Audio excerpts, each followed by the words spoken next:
বন্ধুরা, এটা কোনো গল্প নয়, এটা আমার জীবনে ঘটে যাওয়া কিছু ঘটনা।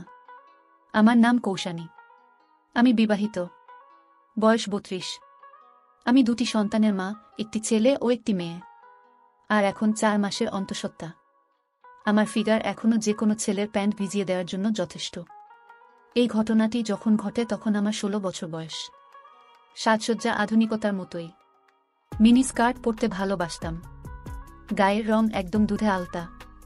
লোকার জামা পরতাম, যাতে একটু একটু ভাঁজ বোঝা যায়। ডাবের আকার খানিকটা বড় ছিল, বেশি বড় হওয়ার কারণে একটু ঝুলেও গিয়েছিল। বয়েজ অ্যান্ড গার্লস স্কুলে পড়তাম। সবাই চাইতো আমার সাথে প্রেম করতে। বুঝতে পারতাম মনের থেকে শরীরের প্রেমই বেশি। একসাথে বসে সবাই যখন আড্ডা দিতাম তখন ওদের চোখ থাকত আমার ডাবের দিকে, আর চোখে তাকিয়ে দেখতাম যে ওরা যেন চোখ দিয়েই আমার ডাব খেয়ে যাচ্ছে। আমি অবশ্য মজাও পাইতাম। জামা টাইট হওয়ার কারণে বোতাম মনে হতো ছিঁড়ে যাওয়ার অবস্থা। ইচ্ছা করেই আমি টাইট জামা পরতাম। ডাবের বোটা দুটো জামার উপর দিয়ে প্রকট বোঝা যেত। একদিন স্কুল থেকে ফিরে টিউশন করতে গেলাম। একটা 1 পিস ড্রেস পরে গেলাম, হাঁটুর উপর পর্যন্ত। বসলে ওটা থাইয়ের উপরে উঠে যায়, যার ফলে নিচ দিয়ে সব দেখা যায়। বাবা আমাকে গাড়ি করে ছেড়ে দিয়ে অন্য কোথাও কাজে চলে গেল। এরপর আমি রাস্তা দিয়ে হেঁটে স্যারের বাসায় গেলাম। স্যারের কাজের মাসি দরজা খুলে দিল, আমাকে দেখে একটু হাসি দিল এবং বলল, বসো, তোমার স্যার গোসল করছে। বলে উনি বাড়ির পিছনে কাজে চলে গেলেন। ঘরে অনেক বই রাখা আছে, সবই বিজ্ঞানের। মেঝেতে ব্যাগটা রেখে বই বের করতে লাগলাম এবং পেছন থেকে স্যারের গলার আওয়াজ পেলাম, কিরে কৌশানী, আজ এত তাড়াতাড়ি কেন? ঘুরে তাকিয়ে দেখলাম স্যার শুধু একটি টাওয়াল পরে আছে। আমি বললাম, স্যার, এমনিতেই বিশেষ কোনো কারণ নেই। এরপর আমাকে বসতে বলে স্যার একটি শর্টস এবং একটি শার্ট নিয়ে পাশের রুমে চলে গেলেন।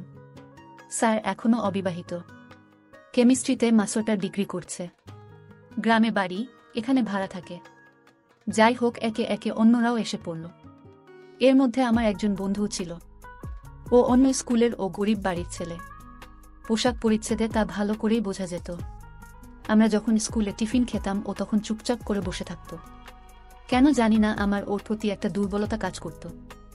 সেটা কেন তা আজও বুঝতে পারিনি। যাই হোক, ও আজও আমার পাশে এসে বসল। আমি অনেক কষ্টে থাই দুটো চাপা দিলাম। তবে চাপা দেওয়ার ইচ্ছে যে ছিল ঠিক তা নয়, ওটা লোক দেখানো ছিল। স্যার পড়াতে শুরু করলেন। কিছুক্ষণ পর বিকাশ আমার কানের কাছে ওর মুখ এনে ফিস ফিস করে বলল, কৌশানী, তোর জামার বোতামটা লাগা, সব দেখা যাচ্ছে। চোখটা নামিয়ে দেখলাম কথা সত্য। কখন যে জামার উপরে বোতামটা খুলে গেছে টেরই পাইনি। ডাবের ভাঁজটা স্পষ্ট বোঝা যাচ্ছে। তাড়াতাড়ি বোতামটা লাগিয়ে ওকে বললাম, থ্যাঙ্কস। পড়া শেষে বাবার আমাকে নিয়ে যাওয়ার কথা, কিন্তু তখনও বাবা আসেনি। যদিও বাড়ি খুব দূরে নয়, 10 মিনিট হাঁটলেই পৌঁছে যাব। বিকাশ আমার পাশেই দাঁড়িয়ে। আমি না যাওয়া পর্যন্ত ও কখনোই যায় না। আধা ঘন্টা হয়ে গেলেও বাবা আসলো না। এরপর বিকাশকে বললাম, চল তাহলে দুজন হেঁটেই যাই। এরপর হাঁটা শুরু করলাম।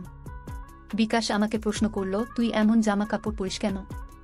আমি ওকে বললাম, তোর কি এগুলো ভালো লাগে না? বলল, ভালোই লাগে, কিন্তু অন্য ছেলেরা তোর দিকে যেভাবে তাকায় সেটা কিন্তু একটুও ভালো লাগে না। বিকাশ বলল, আজ তোর ওই দুটো সবাই দেখেছে। আমি বললাম, শুধু তো ভাঁজ দেখেছে, আর তুইও তো দেখেছিস, তোর কি ভালো লাগেনি? বিকাশ বলল, আমি দেখা আর ওরা দেখা এক নয়। ওরা তোর কে? কিন্তু আমি তো তোর বন্ধু। এরকমই কিছু কথাবার্তা বলতে বলতে আমরা এগোতে লাগলাম। সামনেই একটা গলি, বেশি বড় নয়। ওদিকের আলো এদিক থেকে ভালোভাবেই বোঝা যায়। গলিতে ঢুকে বিকাশ বলল, একটু দাঁড়া, পেশাব করব, পেশাবে অনেক চাপ দিয়েছে। বলেই নালাতে প্রসব করতে গেল। আমি দাঁড়িয়ে ওর প্রসব করার স্টাইল দেখছিলাম।